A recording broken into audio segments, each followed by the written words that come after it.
विठ्ठल। आज आपण मराठी अँगलच्या या व्हिडिओतून पंढरीच्या वारीबद्दल जाणून घेणार आहोत। वारीचा इतिहास, विठ्ठलाच्या दर्शनाला निघालेले वारकरी, वारीतील अनेक सोहळे, वारीचं नियोजन इत्यादी। वैष्णवांचा मेळा, गळ्यात तुळशीची माळ आणि मुखाने हरिनाम असे दृश्य म्हणजे वारी। महाराष्ट्राची सांस्कृतिक परंपरा म्हणजे वारी, महाराष्ट्राची ओळख म्हणजे वारी, महाराष्ट्राचे वैभव म्हणजे वारी।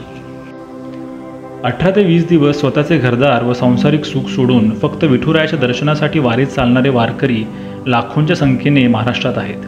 ही वारी कधी चुकायची नाही असे म्हणणारे वैष्णव महाराष्ट्राच्या कानोकोपऱ्यात आहेत। संत साहित्याचे गाढे अभ्यासक डॉक्टर सदानंद मोरे म्हणतात, महाराष्ट्रात असंख्य प्रथा आहेत, परंतु पंढरीची वारी ही प्रथा नाही, ती साधनाही नाही, तो एक उत्सव आहे, विठ्ठलाप्रती मनोभावे केलेली उपासना आहे।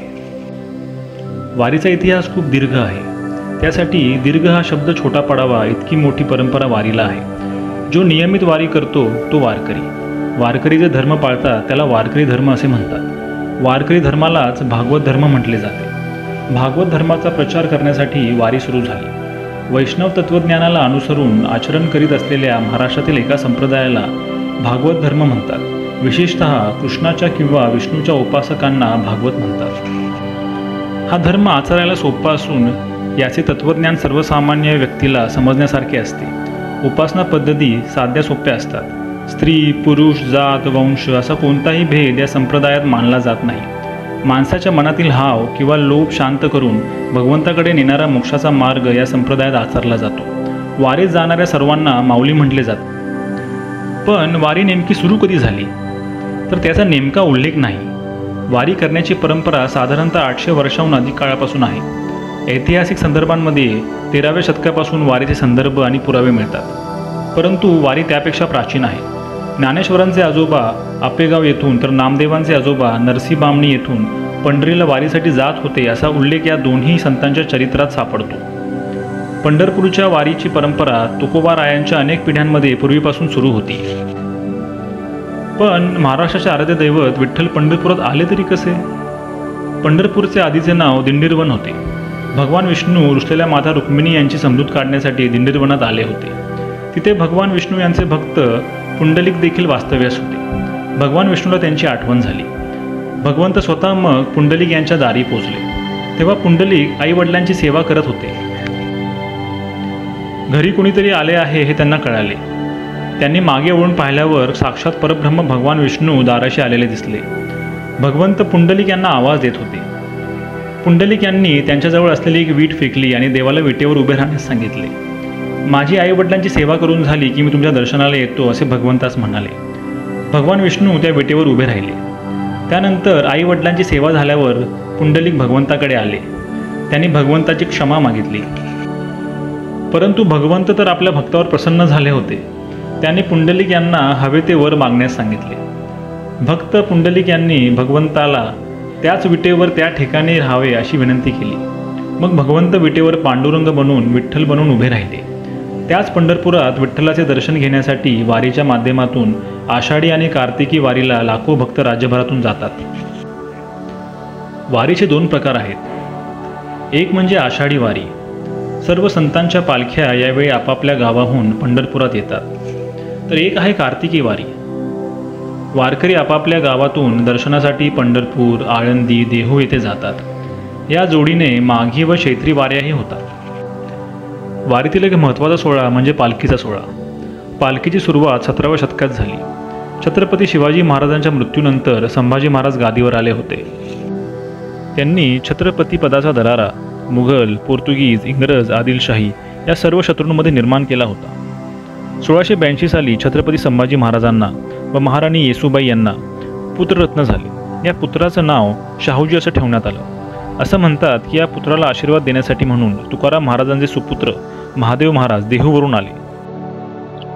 त्यांच्या या भेटीमागचे अजून एक कारण म्हणजे देहू ते पंढरपूर अशी संत तुकाराम महाराज यांची पालखी सुरू करावी ही त्यांची इच्छा।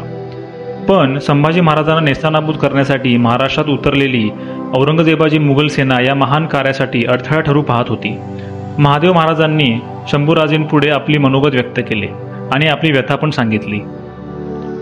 छत्रपतींनी तात्काळ आषाढी वारीला आपली संमती दर्शवली। स्वराज्याचे मावळे या पालखीस संरक्षण देतील अशी हमी देखील दिली.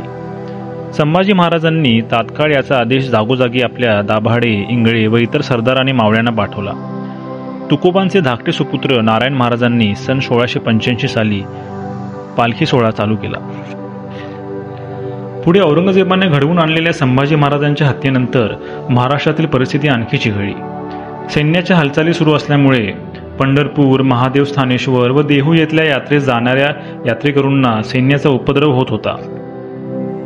पुढे हा त्रास वाढल्यावर तपोनिधी नारायण महाराजांनी स्वतःच्या हाती शस्त्र घेतले आणि प्रतिकार केला. त्यांनी देहूजवळ असलेल्या सांगुर्डी गावात मुघल सैन्याला पळवून लावले असे सांगितले जाते. राज्यभरातून 200 ते 250 पालख्या पंढरपूरला जातात.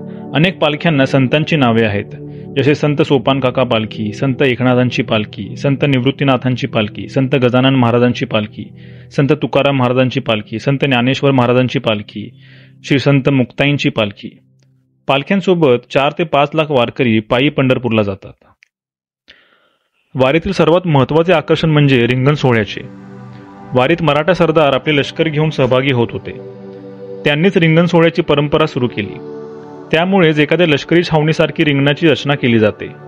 तसेच रिंगण लष्करी शिस्तीप्रमाणे पार पडते. या रिंगणाचे मुख्य आकर्षण असते अश्वांची दौड. त्यात 2 अश्व सहभागी होतात. यातील एक अश्वावर स्वार असतो तर दुसरा अश्व रिकामा असतो. त्या रिकाम्या अश्वावर संत बसतात अशी भाविकांची श्रद्धा आहे. मग चोपदार अश्वाला रिंगणाचा मार्ग फिरून दाखवतात. त्यानंतर अश्व मोकळा सोडला जातो. हे अश्व रिंगणाला 3 फेऱ्या मारतात. त्यावेळी माऊली माऊलीचा गजराने परिसर दुमदुमून जातो. अश्वाची दौड हा रिंगणाचा कळस असतो. या रिंगणामध्ये मोकळ्या ठेवलेल्या मार्गावर तुळशी वृंदावन घेतलेल्या महिला, हातात पताका म्हणजे झेंडा घेतलेले वारकरी व विनेकरी हे स्वातंत्र्यरित्या धावतात. वारीत बकरी रिंगण सुद्धा होते. संत तुकाराम महाराज आणि संत सोपानकाका पालखी सोहळ्यात मेंढरांचे रिंगण होते. या रिंगणामध्ये शेतकरी भाविक आपले मेंढर घेऊन पळतात. ही मेंढरे रथाच्या भोवती प्रदक्षिणा घालतात. वारीला जाण्यासाठी संपूर्ण भारतातून लाखो वारकरी शिस्तीने पंढरपूरला जातात. कुठेही गोंधळ होत नाही. वर्षानुवर्ष चालणारी ही चोख व्यवस्था आश्चर्यचकित व थक्क करणारी असते. वारीची व्यवस्था संतांना समोर ठेवून केली जाते.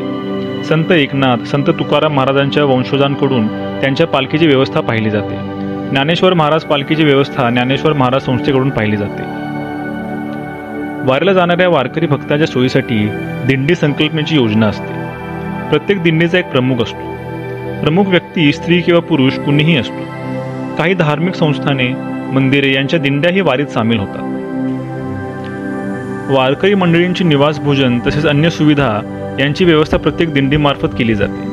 मुक्कामाच्या ठिकाणी दिंडीचे संबंधित सदस्य पुढे जाऊन अशा सर्व व्यवस्था करीत असतात. या नोंदणीकृत दिंड्यांना क्रमांक दिलेले असतात. वारीत रथाच्या पुढे व पाठी अशा क्रमांकानेच या दिंड्या मार्गस्थ होत राहतात. हा एक शिस्तीचा भाग आहे असे मानले जाते.